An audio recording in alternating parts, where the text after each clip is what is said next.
Hello, all you gorgeous, beautiful people out there getting slim, trying to get slim, wishing they could start getting slim. Already got slim and couldn't give a shit about getting slim.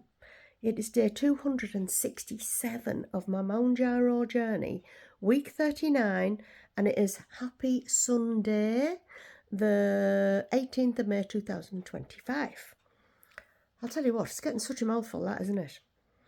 Maybe I should just say hello and be done with it. I don't know. So, as you will have seen yesterday, I lost £2 this week, which puts me on 11 stone 12. So I'm in that 11 stone bracket, which is absolutely fantastic. Getting very closer. Well, not getting very close. Getting much closer, I should have said, to my 9.5 stone target. It's like doable. It's in sight. It's in my sights. It's there, isn't it? I know it's going to get tougher the nearer you get and the slower it's going to get. But I'm okay with that. I've accepted that it's slowing down anyway. I was quite surprised to have lost £2 really this week. Oh, there's he on. I'm kind of accepted now I'm going to be losing about an average of £1 a week now. Do you know what I mean? So if that's the case, and I still need to lose 34 pounds, that could be 34 weeks, another 34 weeks. So if that's the case, I'm only just past halfway my journey. If I look at it like that, even though I've lost 5 stone, £4, it could be realistically, another like 34 weeks before I get to target, which is absolutely fine. So I don't know where that would take me to. Where are we now? So if we say June, July, August, September, October, November, December, so that's 7 months, isn't it? 4 7's 28. It's probably going to be like January, February time I'll be at target, which I'm quite happy with that. Now, there was a time last year when I first started this thinking, oh, I'll be at target within a year. But, I mean, don't get me wrong, that's still possible. But I don't think it's quite as likely because things will slow down and will get harder the nearer you get to your target. So if I can lose like an average of £1 a week till I get to target, I'm quite happy with that. Quite happy with that whatsoever. So yeah, watch this space. Keep watching, guys. Keep watching. So yeah, I have been busy. And you think, well, oh, what have you been doing? I've been sat on my backside for 2 days. Been busy watching. Back to back. Seasons 1 and 2 of 1923. It's very good.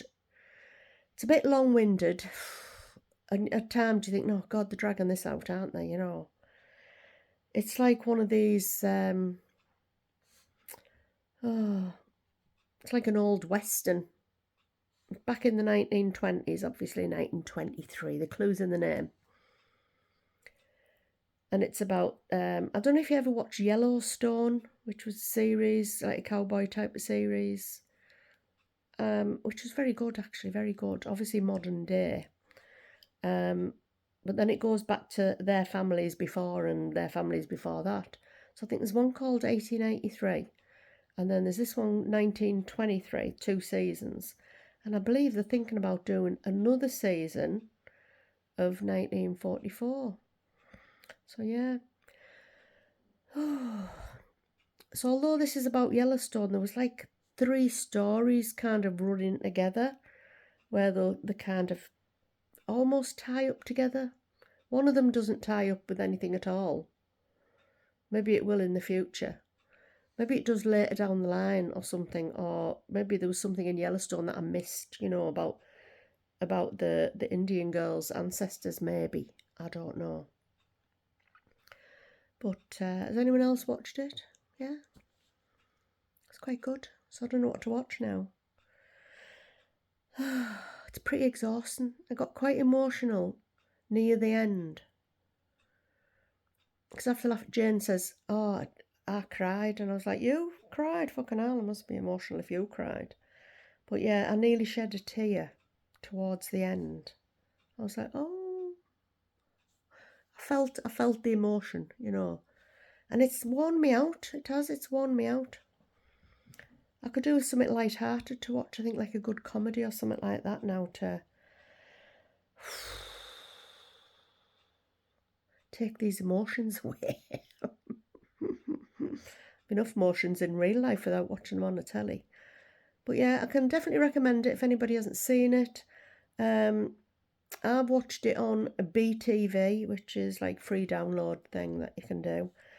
You can get most things. I think it's on Paramount, something like that. So yeah, guys, what to watch next? That is the question.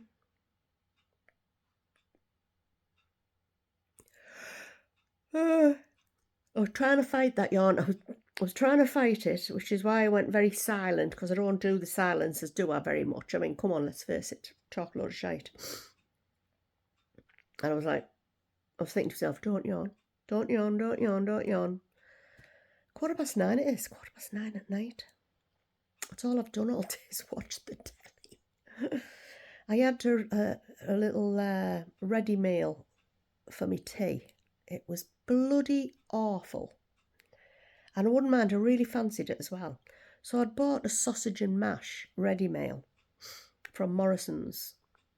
About, I don't know, I'm going to say about £2.50, something like that.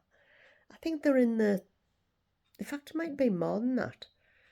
Oh no, it was like 3 meals for £6 range or something like that it was.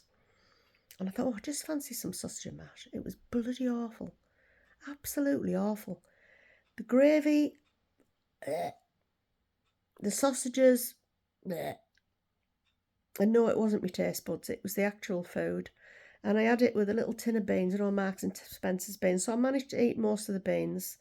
I ate one of the sausages under protest, really, just for the sake of it. I did eat the mash.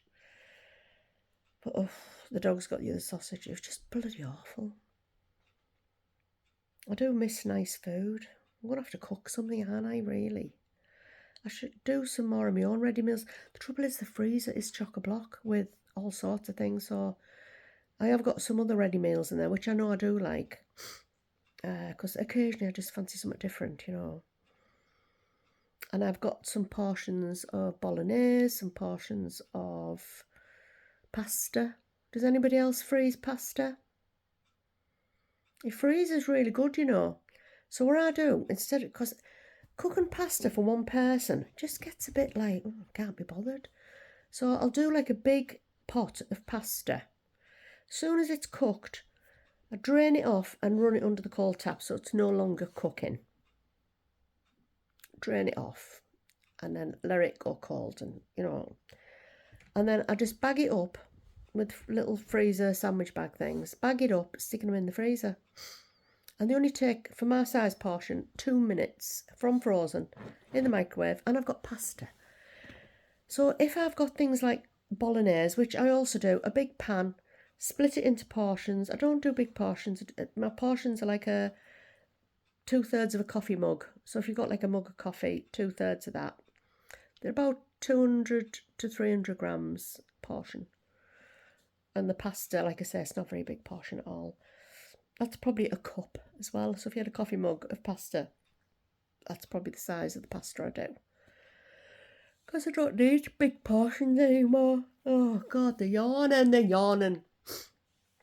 So, yeah, so if I'm going to be cooking, I cook a big pan of stuff and a big pan of pasta, because I don't do it very often.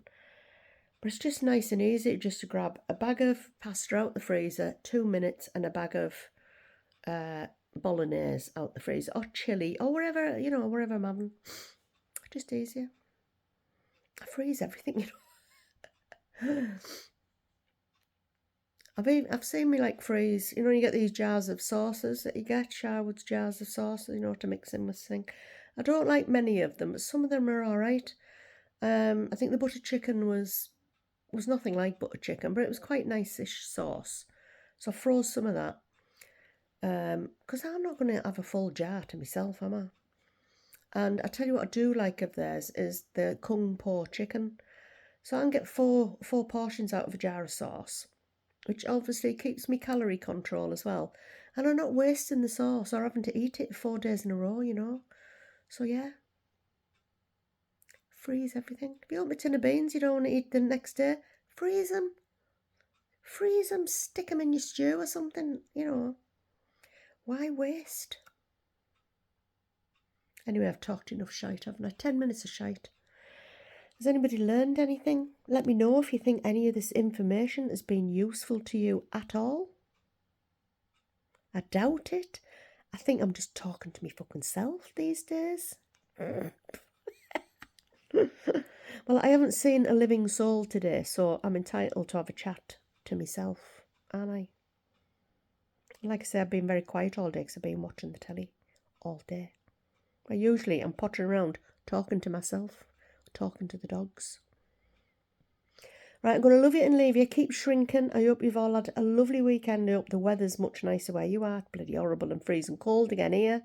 And it looks like it's going to be like that all through till the end of May here in sunny Redcar in the northeast of England. So